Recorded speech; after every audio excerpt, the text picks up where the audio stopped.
On the second day of creation, God created heaven and earth, and also created the angels, including the archangels and the recording angels. These heavenly beings began to dwell with the Creator in heaven, including renowned archangels like Gabriel and Michael, along with Lucifer, who was God's most favored. Lucifer was the highest being God had created. It might have been because of these qualities that Lucifer was overcome by pride. This flaw gave rise to arrogance and vanity, which is pride, one of the 7 deadly sins. Lucifer took pride in his perfection to the extent that he decided to build a throne for himself above the Creator, desiring to be like the divine.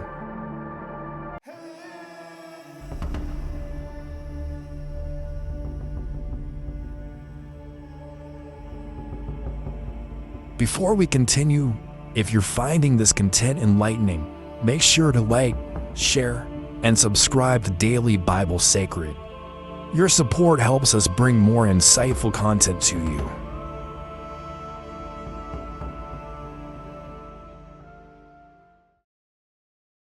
To execute his plan, Lucifer used deceit to draw other angels to his side. 1/3 of the angels followed Lucifer. A battle for dominion over heaven began. But Lucifer faced a formidable opponent, the Archangel Michael, who commanded the heavenly army.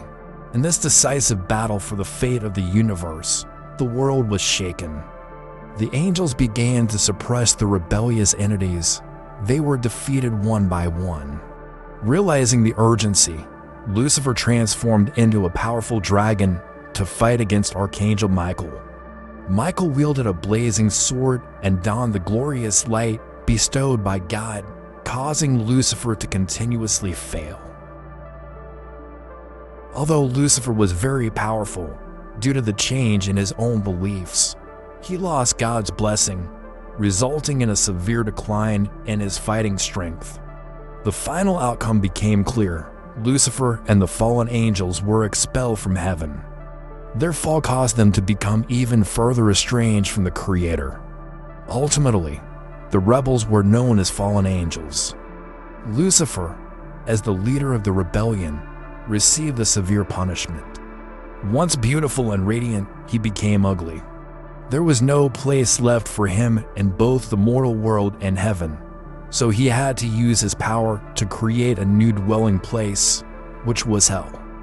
Thus, Lucifer's name, which was once an angel, was changed to Satan, officially severing his relationship with God. Satan sought revenge against the Creator, but could do nothing. Therefore, he decided to corrupt God's greatest creation, humanity.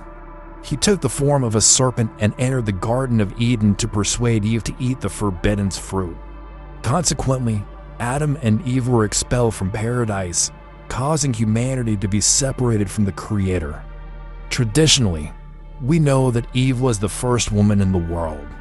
In reality, there is another legend that before Eve, there was another woman named Lilith. Unlike Eve, who was created from Adam's rib, Lilith was also created by God from the earth. But she believed that she and Adam were equal and refused to give up her independence. She later left Adam and the Garden of Eden and began her life of exile. Ultimately, Lilith settled in an area near the Red Sea. God sent angels to try to persuade Lilith to return to the Garden of Eden, but she refused. Adam felt very lonely without Lilith, and God was forced to create a new woman for him, Eve. Lilith had distanced herself from the Creator and was therefore demonized, becoming known as the first succubus. In her demonic form, Lilith could bring illness to infants. To protect children from the harm of evil, people wore amulets with angelic images in an attempt to ward off Lilith. Lilith was very envious of Adam and Eve's happiness in the Garden of Eden. To take revenge, she transformed into a serpent and tempted Eve to eat the forbidden fruit, leading to the original sin. The story of Lilith is very famous, but this version is not found in the Christian Bible, so her story has been rejected by Catholic and Protestant believers. The version of Lilith as Adam's first wife appears in texts of mystical letters, with the exact time being unclear. According to estimates, this period ranges from the 7th to the 11th century, most likely the 10th century. In medieval Hebrew, Babylonian, Syrian, and Assyrian legends, Lilith's presence can be observed.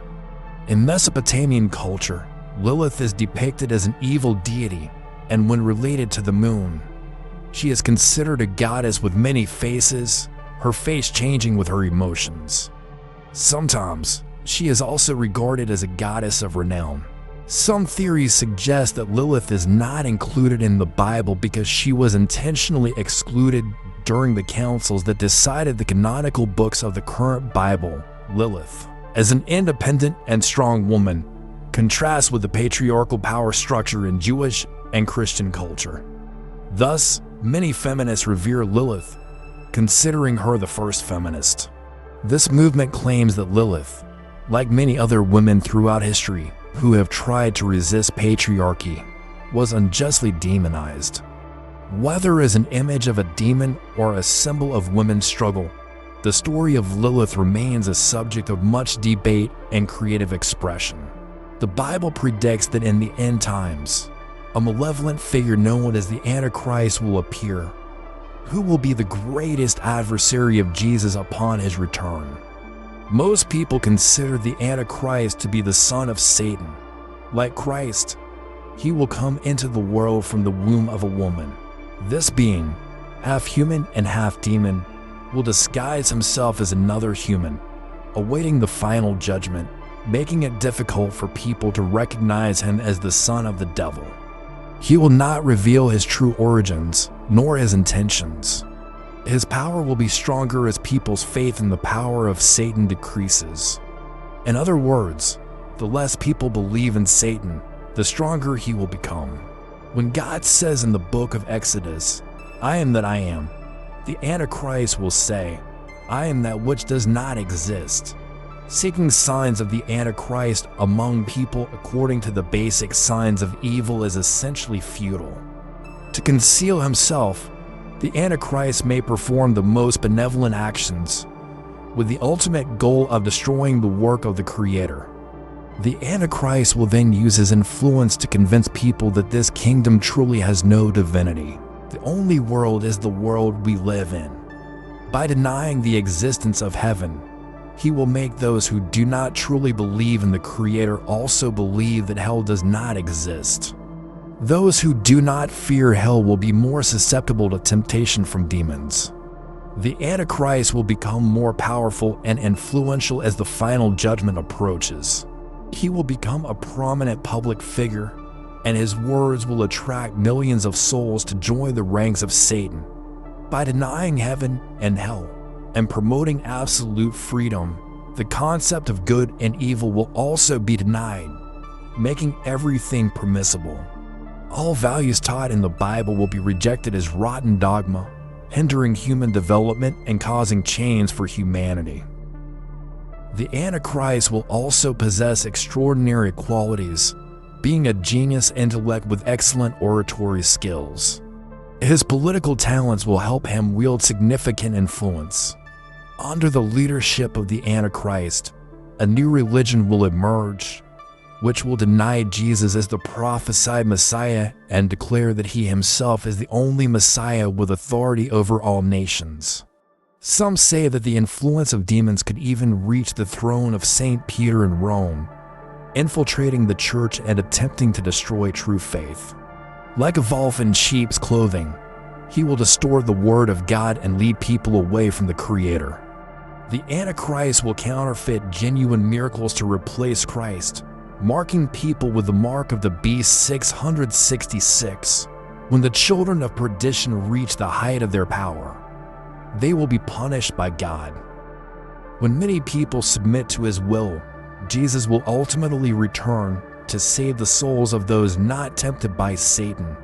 This will mark the beginning of the end times. The title Antichrist is often used to refer to historical figures such as Nero, Napoleon, and Hitler, who were seen as tyrants who persecuted Christians and attempted to establish a global dictatorship. However, one of the leaders of the Protestant Reformation, Martin Luther, claimed that the Pope is the Antichrist, the enemy of Christ, asserting that the direction of the Catholic Church was erroneous. This view received strong support from some Protestants who believed that the Antichrist could be one of Peter's successors. The term Antichrist has become popular and is used to describe all those who deny the divinity of Jesus, such as atheists, Jews, Muslims. According to the Old Testament, at the bottom of the sea lies a colossal creature, Leviathan. Like all creatures that walk the earth, fly in the sky, and swim in the water, Leviathan is also a creation of God. However, unlike other creatures, Leviathan does not obey God's will. It is a malevolent monster, an enemy of God. The image of Leviathan in various cultures and religions has different interpretations, but it is often depicted as a gigantic serpent or dragon with immense strength and destructive qualities. In the book of Job, God describes this giant beast as a colossal sea dragon. The sight of it causes terror, and no one dares to approach this creature. Defeating it is considered a futile illusion. God describes Leviathan as a being of immense power and thick scales. Its breath can set coals on fire, and its eyes shine like the dawn. When it moves, it creates enormous waves. Its mouth is filled with fearsome teeth, and its back is protected by a series of shields, so closely connected that no air can pass through. Leviathan has a powerful breath, emitting blinding light and spewing fire from its mouth, smoke from its nostrils. When this monster rises, even the strongest will flee in fear. Swords or blades are ineffective against it. Its chest is harder than iron. The strength of Leviathan is unmatched, but this creature remains a manifestation of God's will. Like all beings, Leviathan exists by the grace of God. This creature inspired Thomas Hobbes' work Leviathan. According to this English philosopher, when humans revert to a natural state without laws, they tend to start a total war. A social contract is needed to eliminate this chaos and establish a supreme power, like Leviathan, to maintain order and peace. In a state of anarchy, each person relinquishes some power to create a character with absolute power, which is the state. Hobbes compares this character to the giant Leviathan in the Bible. Paris was originally a god of fame and ancient tribes. Naturally, as an alien god, he is also aligned with Satan. Along with Abaddon, the god of flies, Paris merged into the demon of plague, Parasub. He is considered one of the most powerful demons, second only to Lucifer. His endless hunger has made him a merciless devourer. The plague caused by this demon can destroy everything in its path, which is why he is associated with the sin of gluttony. He uses his flies to torment souls descending to hell, not giving them a moment of peace. Samuel is one of the most famous fallen angels in Jewish, Christian, and mystical traditions. His name means the poison of God. He is described as a creature with wings and legs, being the angel of death and destruction, also the source of evil and temptation. Samuel is often considered another name for Satan. He is a terrifying monster with a venomous serpent tail and a scorpion's pincers on his head. He embodies death and deceit, lurking in human darkness, luring them away from their souls. He enjoys inciting war and chaos, which is why the Jews call him the King of War. He controls death, vengeance, and temptation, being the greatest enemy of Israel and one of the demons of death in Jewish belief. In Christianity, he is the serpent that tempted Eve to eat the forbidden fruit, leading humanity to rebel against God and be expelled from Eden. Initially, he was one of God's trusted assistants, possessing glory and great achievements. So why did he fall? Initially, his reason for abandoning God was similar to Satan's. He did not want to bow before Adam as a human, so he chose to leave. However, he later encountered the demon Lilith and became a vengeful demon king. One of his chief sins is anger, of which Samuel is the embodiment. Later, Lilith became his wife, and they bore many demons who specialize in tempting humanity. To prevent the world from becoming a haven for demons, God had to destroy Samuel. Afterwards, Samuel attempted to persuade Abraham not to offer Isaac to God, but Abraham resisted his temptation and did not follow the path he suggested. Samuel is also used in black magic and mystical rituals, where black or malevolent magic is an obscure branch involving the use of hidden energy and power for selfish, harmful, or wicked purposes. Samuel, as one of the most influential demons, is a source of power for these rituals. Samuel is a complex and multifaceted character in demonology and religious traditions, embodying various images. As a fallen angel and demon of death and temptation, he represents the harsh aspects of human existence and the temptations that can lead us to danger and destruction. At the same time, he is also referred to as the demon of sloth.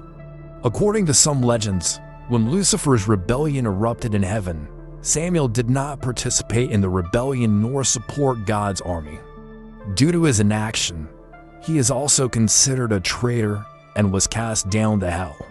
According to the legend of Saint Thomas, all sins caused by ignorance are due to sloth.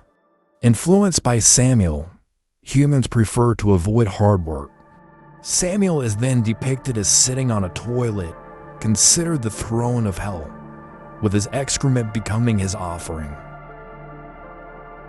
Behemoth is a colossal monster described as a creature of unimaginable power and destructive ability. Its strength can only be controlled and tamed by God.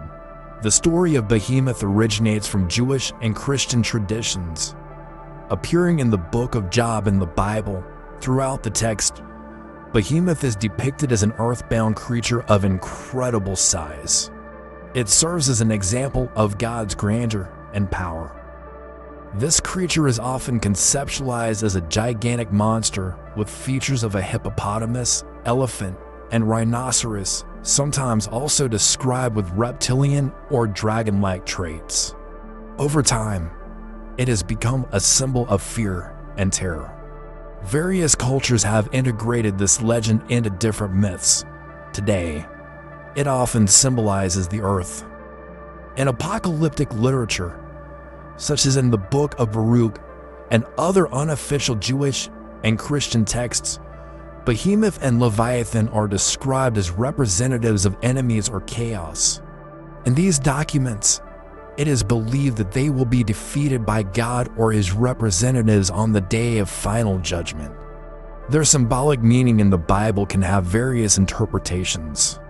In the book of Job, Behemoth is used to represent the power and majesty of God. Job, a righteous man, faces terrible trials, and God reminds him of Behemoth's existence as an example of his dominion over creation and his ability to control the mightiest natural forces.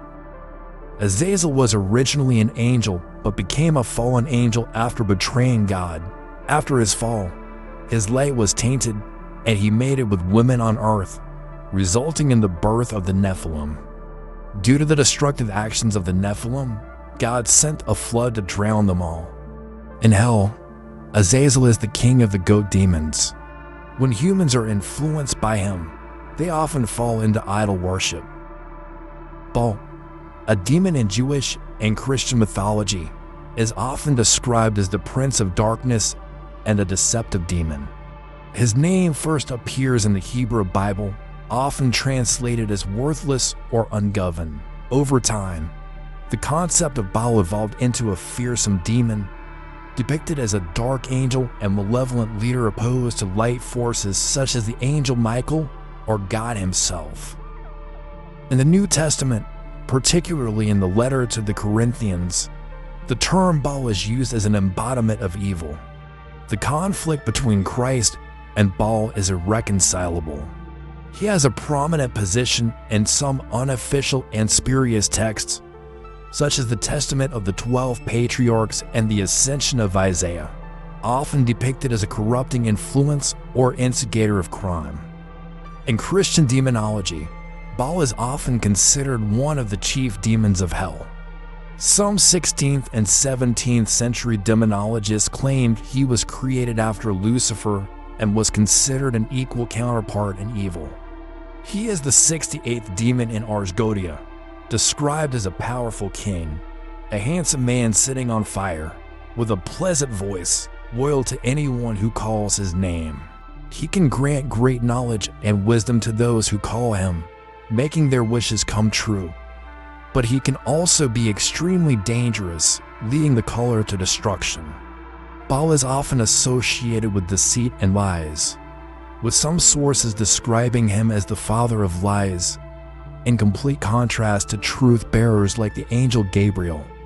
In popular culture, he is often personified as a demon or evil entity, appearing in literature, film, video games, and even music, from John Milton's epic Paradise Lost to modern horror films and fantasy role-playing games like Dungeons & Dragons.